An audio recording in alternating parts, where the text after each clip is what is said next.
Giannis Antetokounmpo is one of the best basketball players ever. He's accomplished things at such a young age that are truly unreal. MVPs, Defensive Player of the Year, an NBA title, and arguably the best individual final series in NBA history. He's an all-time great who's still in his prime. At the very least, right now he's in the discussion for best player in the world.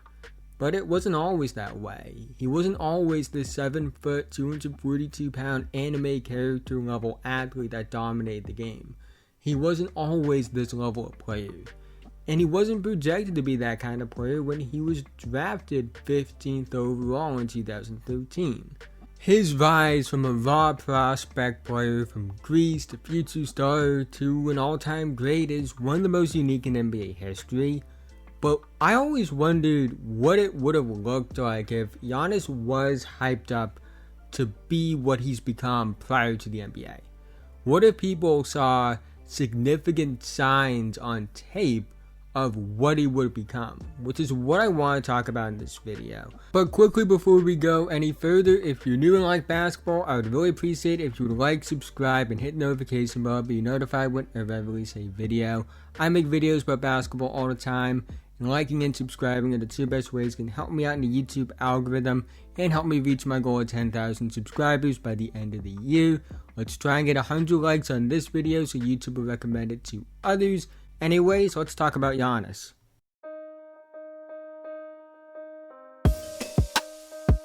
Giannis is a case of a player that grew since they entered the NBA. He was big at 6'9", 196 pounds when he entered the NBA at 18 years old. Had some freakish athleticism as well, but since then he's grown to 7 feet tall, 242 pounds, with an absurd combination of speed, quickness, fluidity, flexibility, explosiveness, and strength. I would make him a bit bigger in this hypothetical of if Giannis had real hype entering the NBA. Probably have him at around 6'10", 210 pounds, which is a bit bigger, not too much bigger, but it also is closer to a frame that you look at and say, he's 18 years old, he's already this tall, he's already 210 pounds, he could grow into a monster. And in terms of skill at the time, I would change some things. Giannis showed some absurd movement skills on tape, even in real life at 18 years old, and had some interesting basketball skills.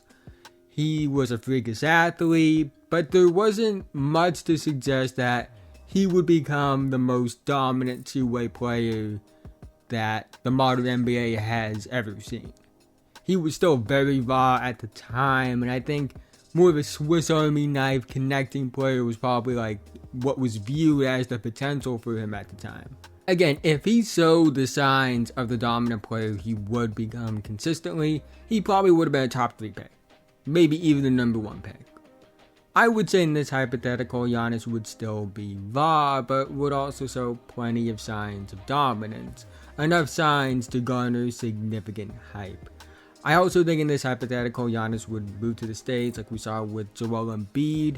Again, this hypothetical is based around the idea of Giannis being viewed as a future superstar instead of rising to the stardom the way he did in real life. And people in 2013 who covered the draft said Giannis would have been one of those All-American type players had he played high school basketball in college in the States.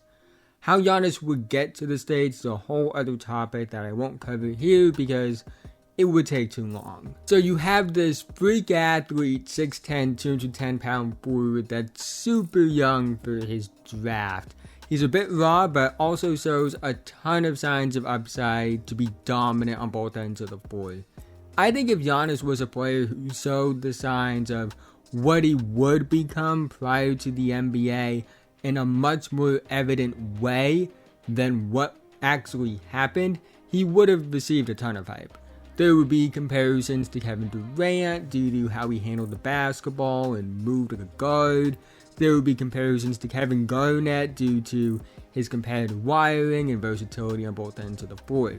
Assuming he would become a guy that moved to the States, played high school, played college, he would have gotten more spotlight, and I believe in this hypothetical where it's more evident that Giannis has the potential to be that dominant two-way superstar he's become in real life.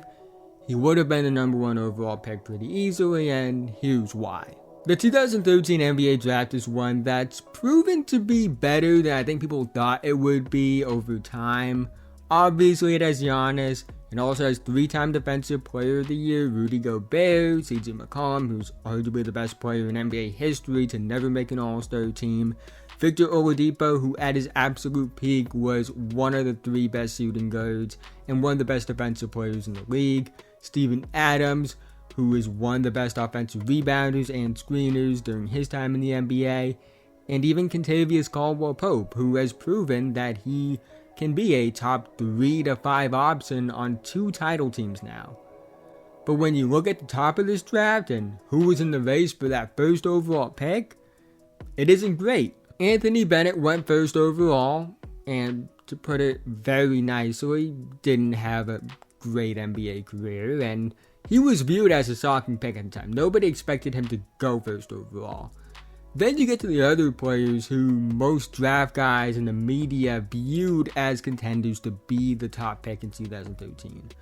Victor Oladipo, who had a really good NBA career that would have been even better if it wasn't for injuries, but he was a 3-year college guy. He was viewed as a high floor prospect with a decent ceiling, but not a future superstar by any means. Alex Len, who has had a respectable career as a journeyman but never lived up to being a top 5 pick. He was viewed as a contender for the first overall pick, but he was a 2-year college guy that never dominated and wasn't even viewed as a great big in the ACC. Ben McLemore was viewed as a contender. He was a journeyman in the NBA.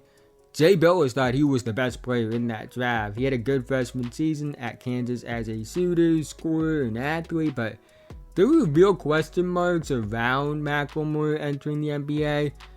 And then you have Nerlens Noel, who's been a journeyman drop big in the NBA.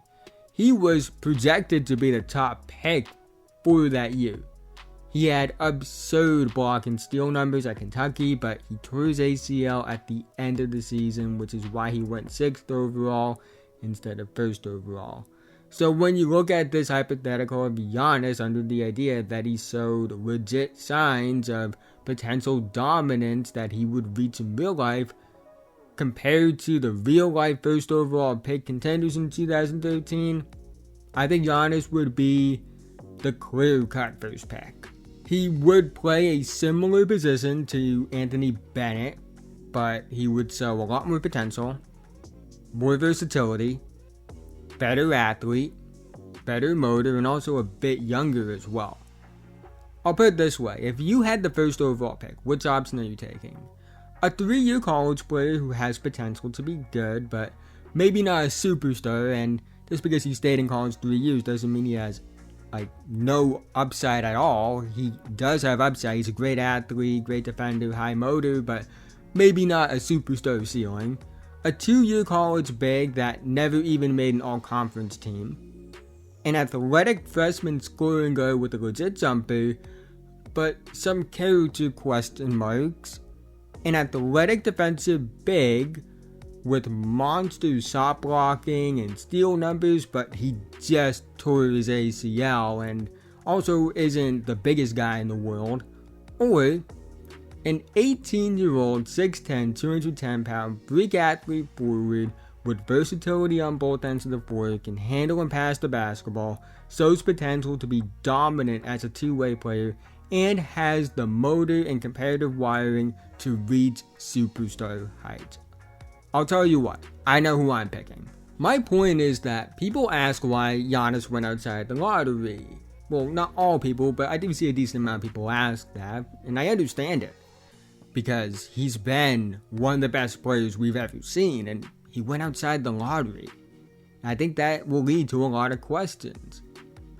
But I think this hypothetical explains that perfectly. It's as simple as we didn't know Giannis would become what he has become.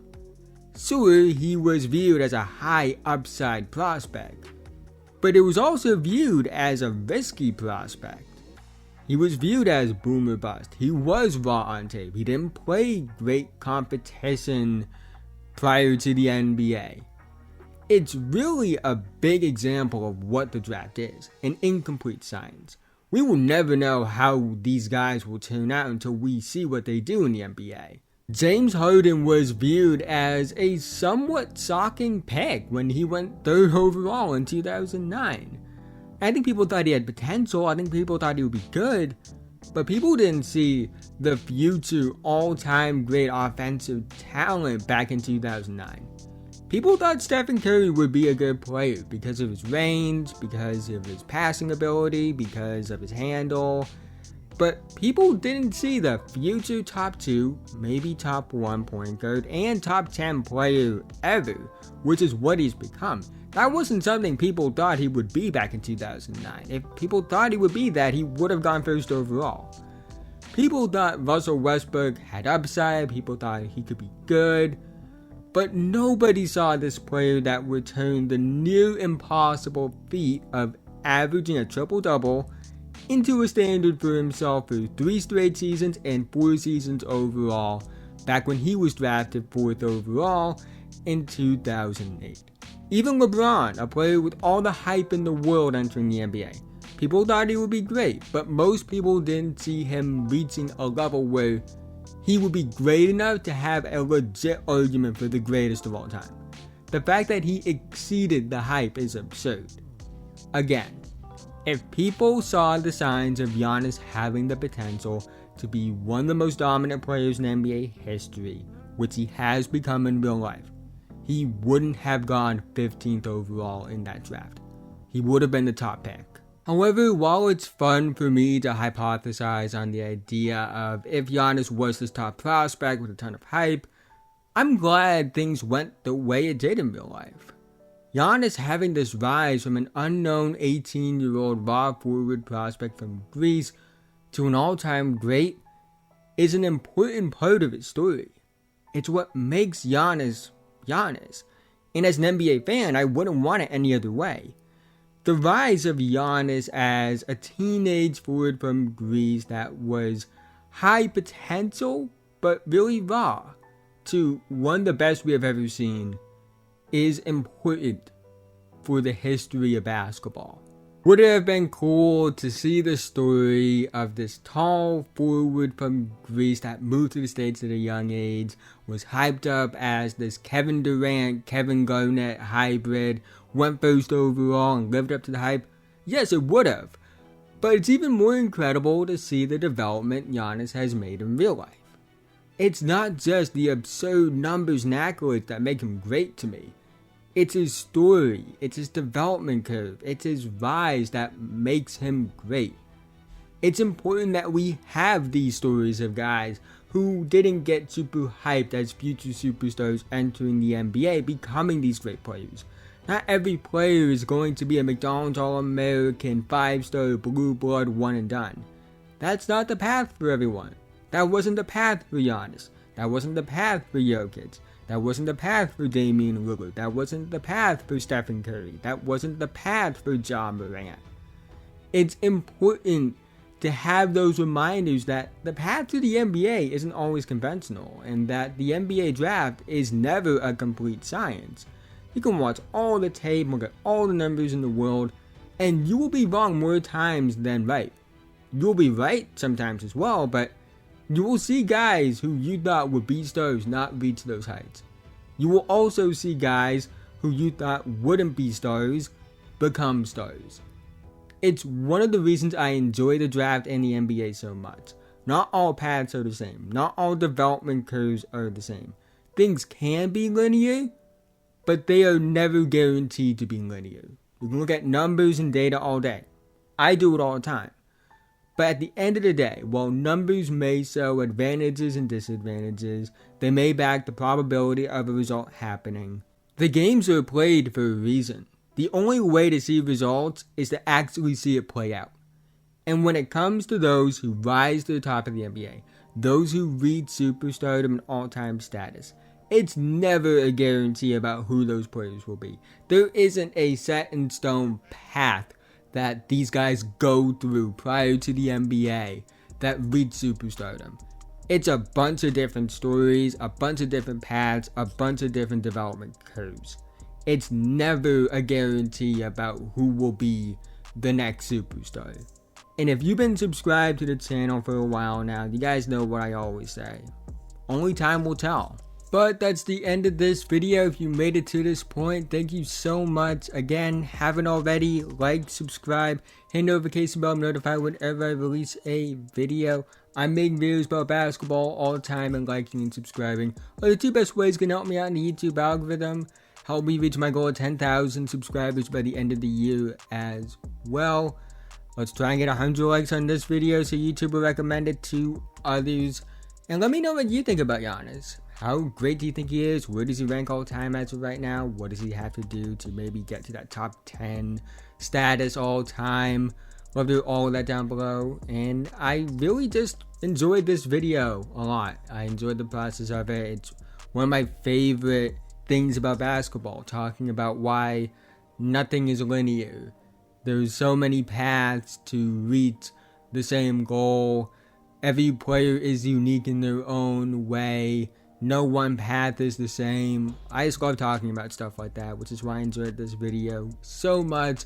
So if you enjoyed this video, I really appreciate you for watching. But with that being said, have a nice day, and I'll see you guys in the next one.